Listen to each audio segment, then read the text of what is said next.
Hello viewers, আসসালামু আলাইকুম। Welcome to our channel wonder and fest. আশা করি সবাই ভালো আছেন। আলহামদুলিল্লাহ আমিও ভালো আছি। প্রিয় দর্শক, বন্ধুত্বের বন্ধনকে আরো দৃঢ় করতে সারা বাংলাদেশের ন্যায় গতকাল বরাবরের মতো উদযাপিত হয়েছে Yamaha Riders club friendship day ২০২৬।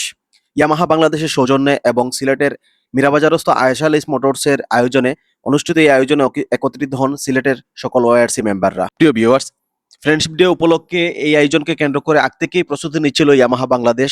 তো তারা ওয়াইআরসি মেম্বারদের জন্য টি শার্টের ব্যবস্থা করেছিল। যারা আগে থেকে রেজিস্ট্রেশন করেছিলেন তারাই আসলে টি শার্ট পেয়েছেন। ওয়াইআরসি মেম্বাররা টি শার্ট গুলো পরার পরে সবাইকে খুবই দারুণ লাগছিল। টি শার্টের ডিজাইনটাও খুবই চমৎকার ছিল।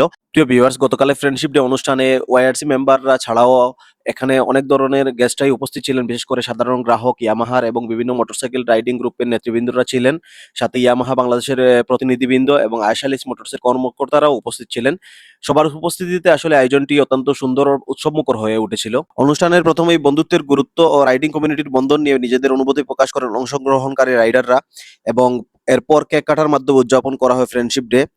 আর অনুষ্ঠান শেষে যথারীতি সবসময়ের মতো খাওয়া-দাওয়ার আয়োজন ছিল। বিশেষ করে মিষ্টি, স্ন্যাকস এবং ড্রিংকস ছিল আয়েশা লেস এবং ইয়ামাহার পক্ষ থেকে। ইয়ামাহা বাংলাদেশ এবং ওয়াইআরসি সিলেটের ছোট বড় সকল অনুষ্ঠানে আসলে খাওয়া-দাওয়ার আয়োজন থাকে। তো এটি একটি অবিচ্ছেদ্য অংশ ওয়াইআরসি সিলেটের জন্য। আর ওয়াইআরসি সিলেট আমার কাছে একটি রাইডিং ক্লাব নয় শুধু, এটি আমার কাছে একটি পরিবারের মতো হয়ে গিয়েছে। প্রিয় দর্শক, আজকের মতো বিদায় নিচ্ছি। ভিডিওটি দেখার জন্য সবাইকে ধন্যবাদ জানাচ্ছি এবং আগামী ভিডিও দেখার আমন্ত্রণ জানিয়ে শেষ করছি। আসসালামু আলাইকুম।